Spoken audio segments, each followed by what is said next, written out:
छोटा सा गांव था। इस गांव में अली नाम का एक छोटा लड़का रहता था। अली बहुत ही सुंदर लड़का था। उसकी आंखें हरी और बाल भूरे थे।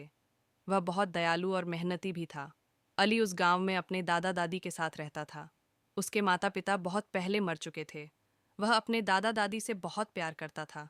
वह पढ़ाई का बहुत शौकीन था और एक बड़ा आदमी बनना चाहता था, लेकिन उसे अपने दादा के साथ खेत में काम करना पड़ा। वह स्कूल जाता था और खेतों में काम भी करता था। खेत में कड़ी मेहनत करने के बाद अली एक पुराने पेड़ के नीचे आराम करता था। एक दिन एक खतरनाक तूफान आया और उसने गांव के बहुत सारे खेतों को बर्बाद कर दिया। अली की फसलों के साथ भी यही हुआ। सब कुछ बर्बाद हो गया था। यह जमीन उनके पैसे कमाने का जरिया थी और अब यह बर्बाद हो चुकी है। इस बड़ी क्षति से उनके दादाजी बुरी तरह प्रभावित हुए। वे बीमार हो गए और बिस्तर पर बंध गए। उनकी दादी भी बहुत दुखी थीं और वह लगातार दुआ कर रही थीं। अली अपने परिवार के साथ ये सब होते देखकर बहुत दुखी था। एक दिन वह खेतों में गया और उस बूढ़े पेड़ के नीचे बैठ गया। वह बहुत उदास था और निराश महसूस कर रहा था। वह अल्लाह से पूछ रहा था कि उसने उसके परिवार के साथ ऐसा क्यों किया। अचानक पीछे से किसी ने उसका नाम पुकारा। वह अचानक चौंक गया। किसी ने फिर उसका नाम पुकारा। इस बार वह डर गया क्योंकि वहां कोई नहीं था। तभी अचानक एक डरावना बड़ा जिन्न, जो पूरी तरह नीले रंग में था, एली के सामने आ गया। अली उसे देखकर बहुत डर गया, लेकिन उसने अली से कहा कि मैं तुम्हें कोई नुकसान नहीं पहुंचाऊंगा, बल्कि मैं तुम्हारी मदद करने आया हूं। मैं इस पेड़ पर सालों से रह रहा हूं और मैं तुम्हें तुम्हारे दादाजी के साथ इस खेत में काम करते हुए रोज देखता था। मैं जानता हूं कि तुम बहुत दयालु और मेहनती लड़के हो, इसलिए मैं तुम्हारी मदद करना चाहता हूं। अली अभी भी सदमे में था, लेकिन इस बार उसने हिम्मत करके पूछा, आप मेरी क्या मदद करोगे? क्या आप मेरे दादाजी को स्वस्थ कर सकते हैं? जिन्न ने कहा कि मैं तुम्हारी एक इच्छा पूरी कर सकता हूँ, लेकिन बदले में मैं तुमसे एक एहसान भी मांगूंगा। क्या तुम मेरी इस बात से सहमत हो? अली बहुत चिंतित था। उसने कुछ देर सोचा और फिर कहा, हाँ, तुम जो भी कहोगे मैं तुम्हारी मदद करूंगा, लेकिन पहले तुम्हें मेरी मदद करनी होगी। जिन्न ने उसकी बात मान ली। अली बहुत होशियार लड़का था। वह जानता था कि उसे क्या चाहिए। उसने जिन्न से पैसों से भरा एक बैग मांगा और उसने जिन्न से कहा कि वह इसे कभी खत्म न होने वाला पैसों वाला बैग बना दे। जिन्न ने उसे पैसों से भरा एक बैग दिया और सलाह दी कि इसे अच्छे कामों में इस्तेमाल करो, तभी यह पैसा हमेशा के लिए टिकेगा।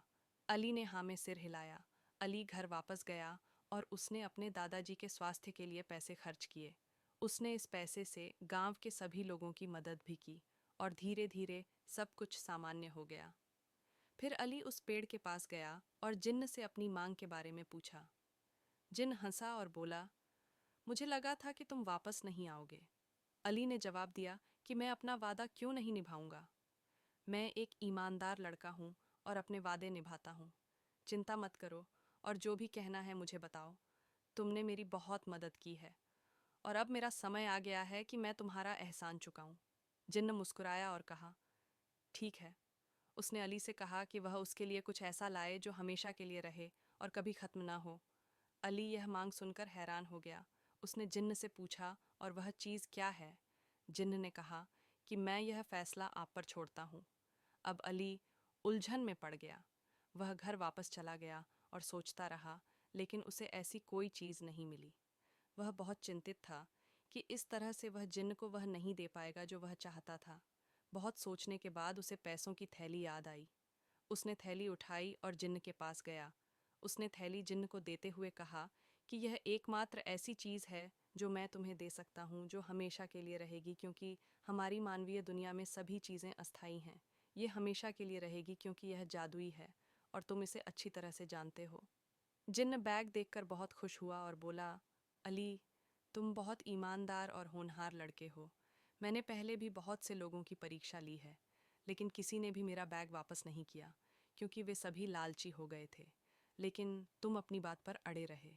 तुमने मुझे वाकई बहुत खुश कर दिया अली। आप इस बैग को हमेशा के लिए रख सकते हैं और मैं आपको इनाम के रूप में इस तरह के 2 और बैग दूंगा। बहुत बढ़िया अली। जिन्न ने उसे 2 और बैग दिए और हवा में गायब हो गया। अली उन बैगों को पाकर बहुत खुश हुआ।